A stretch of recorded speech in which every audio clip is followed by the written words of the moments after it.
안녕하십니까. 정철의 야구 맛집 정철우입니다. 오늘은 SK 와이번스 이야기를 한번 해볼까 하는데요.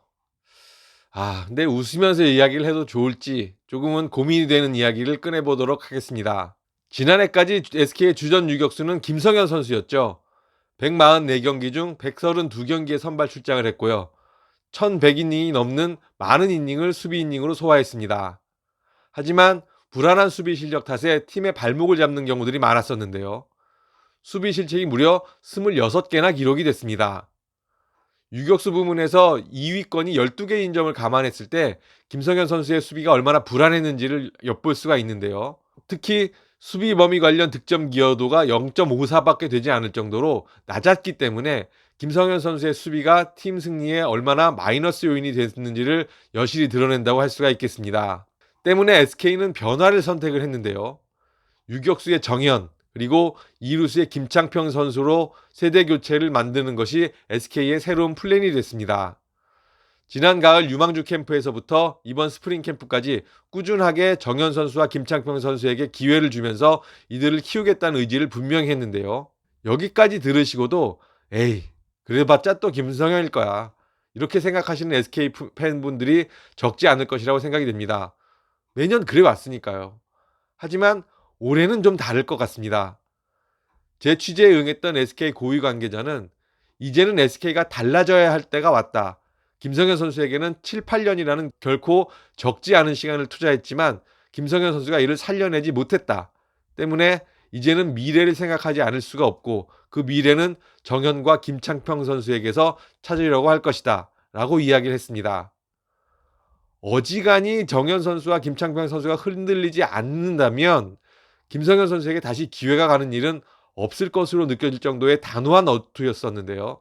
김성현 선수와 비슷한 모습이라면 이들에게 기회를 주면서 선발로서 계속해서 성장할 수 있는 시간을 만들어 주겠다는 것이 SK의 플랜이었습니다. 따라서 김성현 선수에게는 이제 시간이 얼마 남지 않았다고 할 수가 있겠는데요. 가능성이 완전히 사라진 것은 아니지만 김성현 선수가 다시 주전 자리로 도약하기 위해선 정현 선수보다 훨씬 뛰어난 선수라는 점을 확실하게 인식시켜야 될 겁니다. 그리고 분명히 시즌 초반에는 기회가 많이 주어지지 않을 것으로 예상이 됩니다. 그렇기 때문에 더욱더 어려운 싸움이 될 수밖에 없는데요.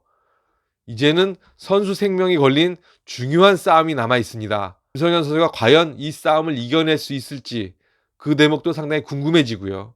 그리고 SK가 그리고 있는 큰 그림이 어느 정도 성과를 낼 수 있을지도 대단히 궁금한 대목이 아닐 수 없습니다. 하지만 SK의 구상은 여기서 끝이 아닙니다. 정현 선수와 김창평 선수에게 무한히 기회를 주겠다라는 뜻은 분명 아니라는 점을 강조했습니다. 만약 정현, 김창평조가 실패로 돌아간다면 이제는 또 다른 플랜 B를 꺼낼 수밖에 없다라는 이야기를 했는데요. 그것은 외부 FA 영입 등 외부로 눈을 돌려서 팀의 중심을 맡아줄 수 있는 야수를 뽑아오겠다라는 뜻도 분명히 했습니다. 올 시즌이 끝이 나게 되면 FA 선수들이 대거 등장하게 되는데요. 그 중에서 팀에 도움이 될 수 있는 선수라면 투자를 아끼지 않겠다라는 뜻도 분명히 했습니다. 지난 시즌까지는 외부 FA 시장에서 큰 힘을 쓰지 않았던 SK지만 이제는 팀을 위해서 투자를 할 때가 됐다라는 판단을 하고 있었습니다.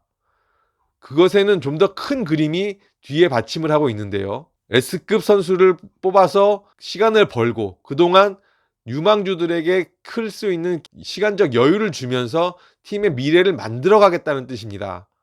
외부 FA에 의존해서 계속해서 팀을 끌고 가겠다는 뜻이 아니라 그 선수에게 일단 맡겨놓으면서 벌어놓은 시간 동안 새로운 유망주들에게 투자를 하면서 그 유망주들이 클 수 있는 시간을 벌겠다는 것이 SK의 계산이었습니다.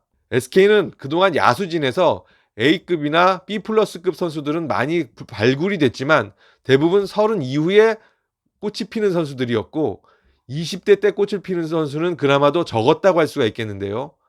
SK의 반성은 여기에서 출발을 합니다. 20대 이내에서 꽃을 피울 수 있는 대형 야수를 만들자는 것이 SK의 더 큰 그림이라고 할 수가 있는데요. 이 선수들이 성장할 수 있을 때까지 시간을 벌어줄 수 있는 선수들이 과연 정현, 김창평 조일 것인지 아니면 외부 FA로 눈을 돌려서 외부 영입에 나서서 그 시간을 벌려고 할 것인지 그것은 이제 전적으로 정현 선수와 김창평 선수에게 달려있다고 할 수 있겠습니다. 과연 SK의 플랜 A는 성공을 거둘 수 있을까요? 만약 A에서 실패한다면 B로 넘어가는 과정에선 어떤 일들이 또 기다리고 있을까요? 올 시즌 SK를 지켜보는 또 하나의 관전 포인트가 아닌가 싶습니다. 제가 아까 외부 영입을 이야기하면서 FA만 이야기를 했었는데 트레이드까지도 감안하고 있다라고 이야기를 했습니다. 그만큼 SK 구단의 입장이 단호하다고 할 수가 있겠는데요. 팀 전력 보강을 위해서 모든 것을 아끼지 않겠다는 것이 SK의 구상이라는 점을 외부 FA 영입뿐만이 아니라 트레이드까지 문호가 열려있다라는 그런 발언에서 엿볼 수 있었습니다. 여기까지가 오늘 제가 준비한 소식이었습니다. 오늘도 여러분들께 부탁을 드리면서 마무리 짓도록 하겠습니다. 구독과 좋아요 한번 꾹 눌러주십시오.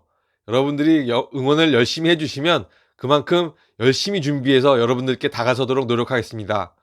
구독과 좋아요 부탁드립니다. 감사합니다. 마치겠습니다.